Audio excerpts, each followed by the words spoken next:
Oh, vous êtes là? Bonjour! Êtes-vous prêt pour la deuxième vidéo sur la rue Saint-Denis?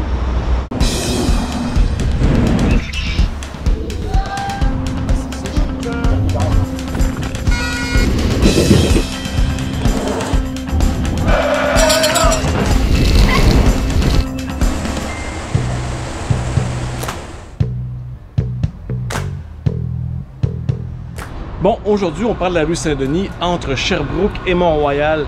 Mais je vous ai parlé très souvent de plusieurs des attraits qu'il y a dans ce petit segment de rue. Alors, ça se peut que je passe très vite sur certaines affaires. Pensez-y avant d'écrire des commentaires. Au début du tronçon dont on va parler aujourd'hui, il y a la sculpture Le Malheureux Magnifique de Pierre-Yves Angers. Elle est là depuis 1972. J'aime beaucoup cette sculpture. Elle me fait penser à moi un lendemain de veille. Bon, je tiens tout de suite à vous avertir aussi, il y a tellement de commerces intéressants dans ce bout-ci que ça se peut très bien que je parle pas de votre commerce préféré.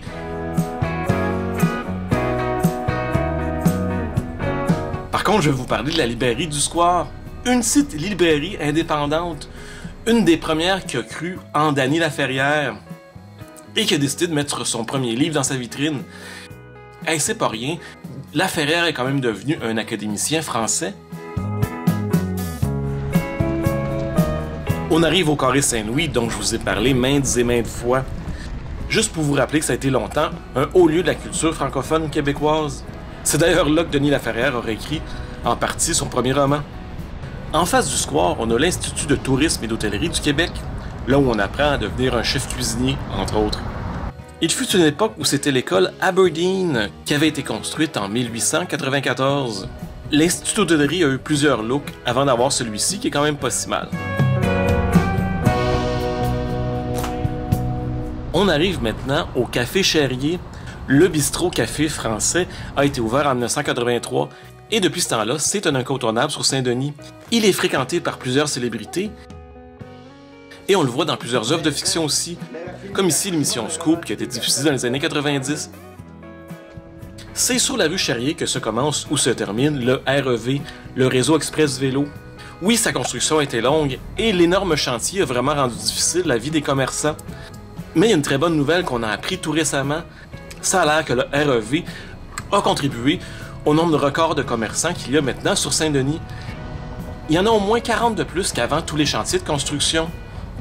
Et ça, c'est pas Vélo Québec ou l'administration Plante qui le dit, c'est le Journal de Montréal. Ce journal qui se fait toujours un malin plaisir de descendre Montréal pour vendre plus de copies. Aussi, les seuls endroits où il y a moins de parking qu'avant, c'est là où les commerçants font des terrasses. Donc c'est eux qui choisissent dans le fond. Avant le REV, la circulation automobile était vraiment intense sur Saint-Denis. Bon, je trouve que les chars vont encore pas mal vite, mais au moins, les cyclistes sont plus protégés maintenant. Bon, à part quand un épais respecte pas la ligne à la lumière rouge. On arrive maintenant à l'ancien Institut des sourdes-muettes, qui est maintenant un bâtiment abandonné.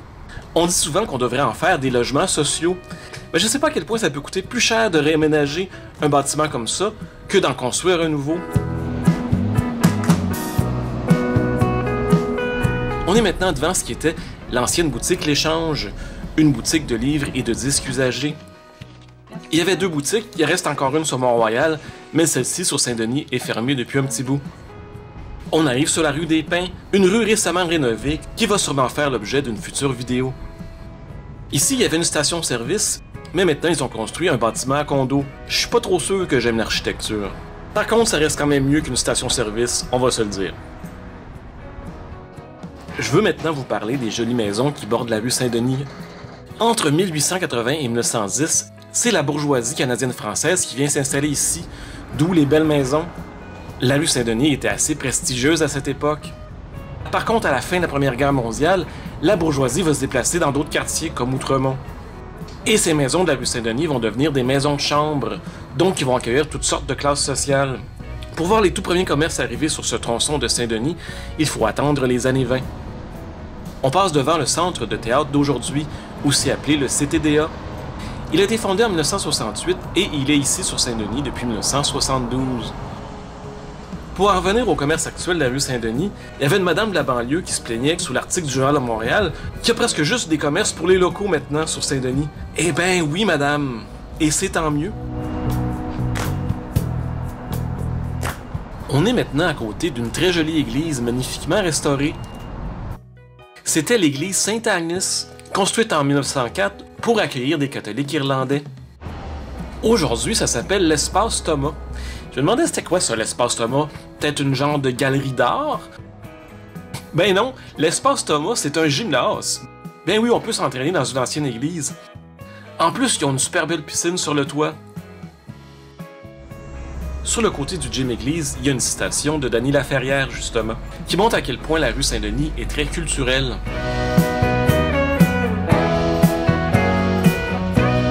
On a ici une autre institution de la gastronomie montréalaise, le bistrot français L'Express. C'est le genre de place où on peut inviter une première date pour l'impressionner. On arrive sur la rue du Luth, là où seraient apparus les premiers commerces de ce segment de Saint-Denis.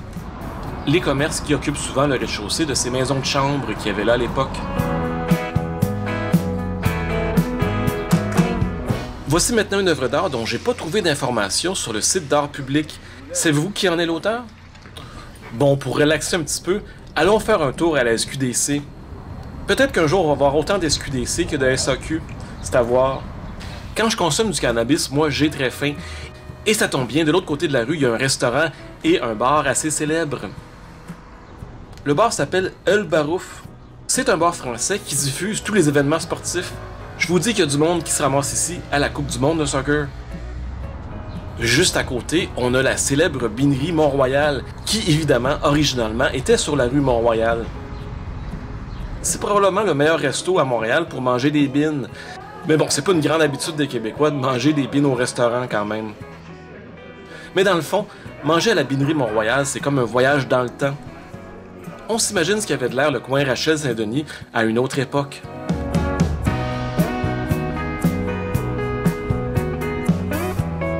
Mais bon, après avoir très bien mangé, je commence à débuzzer un petit peu, alors je continue ma marche comme ça et je peux apprécier ces nouveaux commerces qui sont supposément juste pour les locaux. Yes, sure. Comme ici, ce commerce qui se spécialise dans la vente de champignons. Ah ouais, non merci, j'ai assez buzzé comme ça pour aujourd'hui. De l'autre côté de la rue, on voit un autre extrait de livre, cette fois-ci de La grosse femme d'à côté est enceinte de Michel Tremblay. On continue donc notre chemin vers le nord, et on arrive à ce qui je crois était ma boutique préférée dans mon adolescence, le Valet de cœur, le magasin parfait pour jeux de société et jeux de rôle. J'y allais probablement une fois par mois à l'époque où j'habitais à Laval, faut le faire quand même. J'y achetais des livres de jeux de rôle et surtout des dés à 20 faces.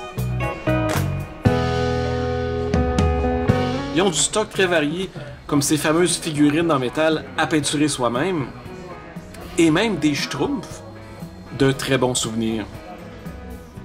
Et les amateurs de jeux sont vraiment choyés parce qu'à côté, il y a le Colonel Moutarde, un restaurant, un bar à cocktails et une place où on peut jouer à plein de jeux de société. On s'approche de plus en plus de l'avenue du Mont-Royal et on voit de moins en moins de belles maisons bourgeoises des années 1800. On voit plutôt des bâtiments beaucoup plus modernes. Et c'est ici qu'il y a la bonne crèmerie Meumeux, qui fait aussi partie de mon top 10. Chez Meumeux, ils ont des saveurs bizarres, comme la saveur Dune.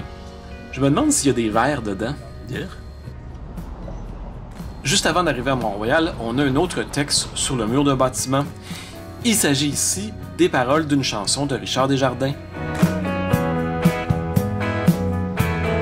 On est arrivé à destination.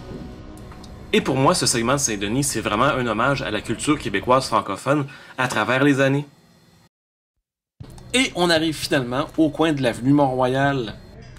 Et c'est sur ce coin de rue-là que le fameux, un restaurant de fast-food où on va après une bonne brosse. Quand j'allais là avec des amis, alors que tout le monde se prenait une petite poutine bien grasse, moi je prenais un petit jello. Eh oui, je suis bizarre de même.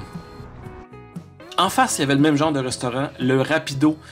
Malheureusement, il est fermé et ça a pris du temps à le rénover. Et c'est devenu un McDonald's, je sais pas trop pourquoi. Et voilà ce qui termine ma deuxième partie sur l'avenue Saint-Denis. Si vous avez aimé ça, comme d'habitude, un petit pouce en l'air en bas de la vidéo. Abonnez-vous si ce n'est pas encore déjà fait. Allez voir mon Patreon. Et là-dessus, on se dit à très bientôt.